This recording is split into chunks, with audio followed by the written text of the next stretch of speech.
She lifted her leg, and the city stopped breathing. Not because she wanted attention, not because she wanted to be seen. She lifted it because a single moment of hesitation could mean the difference between life and death for thousands of people who had no idea she existed. Before I tell you what happened next, tell me in the comments where you were watching from. I love knowing who's listening. Her name was Eliana Ellie Reyes, and she was not a superhero.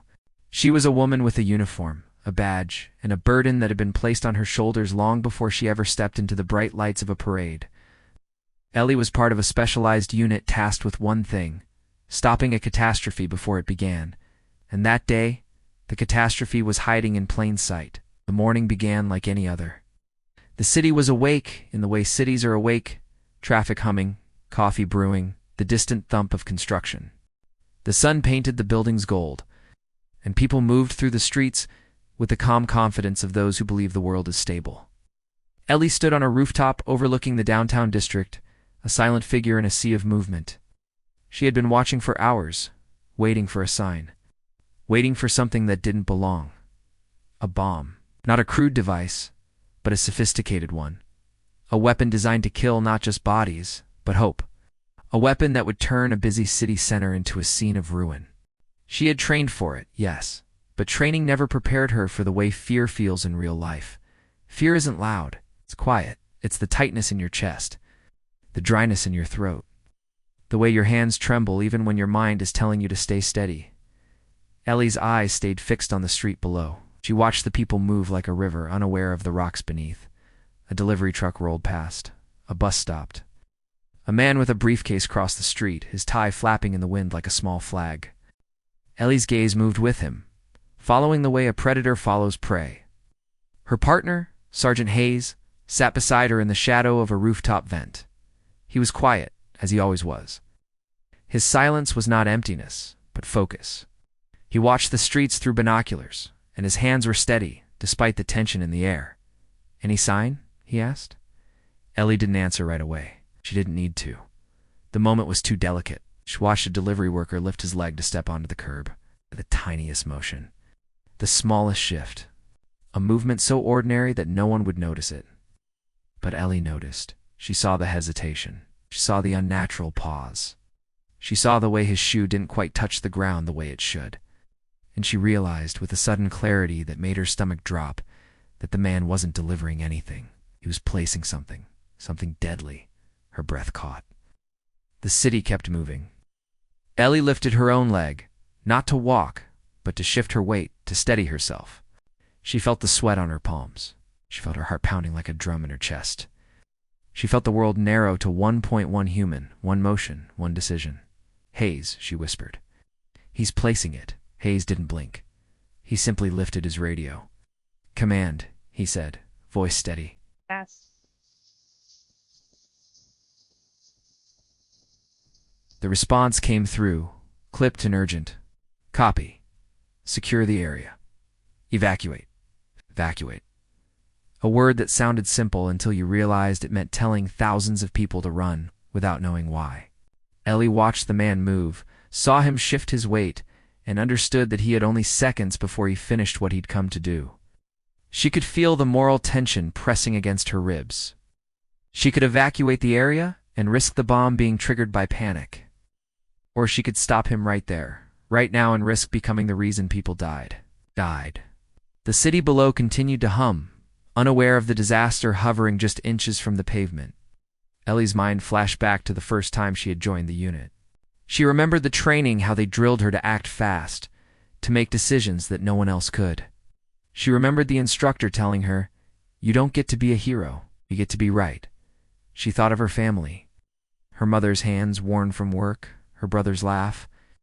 The way her father used to say, "Do the right thing, even when it hurts." She lifted her leg again, this time a deliberate motion. A small adjustment. A signal to Hayes. A signal to herself. She was telling her body to stay calm. Then she made her move. She climbed down from the rooftop, fast but controlled, moving through the shadows like she belonged there. She reached the street just as the man's hand touched the ground. She didn't rush. She didn't shout. She moved with the certainty of someone who had already decided what needed to happen. The man froze, his eyes widening as he realized he had been seen. Ellie stepped in front of him. Her badge was visible. Her weapon was drawn but not aimed at him. She didn't want to kill him. She didn't want to become the thing the world feared. She wanted to stop him. "Stop," she said, voice firm but calm. "Now." He laughed, a harsh sound. "You think you can stop me?" Ellie felt the fear rise, but she held it down. "I'm not asking," she said. The man's hand moved toward the object he had placed. Lee reacted instantly, lunging forward and grabbing his wrist. They struggled, the street becoming a battlefield. People began to notice. Someone gasped. A woman's voice cried out, "What's happening?" Ellie felt the object under his hand, cold, hard, deadly. She could feel the weight of it, the pressure of it, the possibility of it. She knew she had to act fast. She wrestled the man to the ground, her body pressing against his.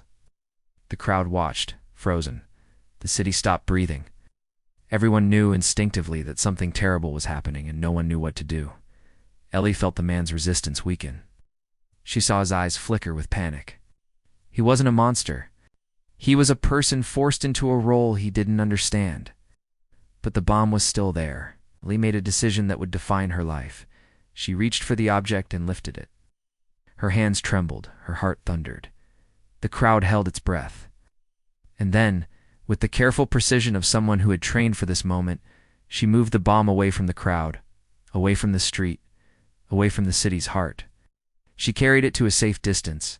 The world didn't explode. The city didn't die. And for a moment, the entire street exhaled at once. The crowd began to move again, slowly at first, then with the speed of relief. People began to whisper, then cheer. Some cried. Some hugged strangers. Few fell to their knees, overwhelmed by the realization that they had been spared. Ellie stood there, breathing hard, sweat running down her face. She looked at the man she had stopped. He was still on the ground, trembling. He looked up at her, eyes wide, and for the first time, he looked human. "I didn't want this," he whispered. Ellie didn't answer. She simply looked at him and said, "Then don't." The moral tension of the moment stayed with her. She had stopped a disaster, but she had also stopped a person. She had saved a city, but she had also faced the reality of what it meant to hold power over another life. Later, as the sun dipped lower and the city returned to its rhythm, Ellie stood on a rooftop again, looking down at the streets. The dust had settled. The air smelled like smoke and relief. The people were alive. The city was still standing.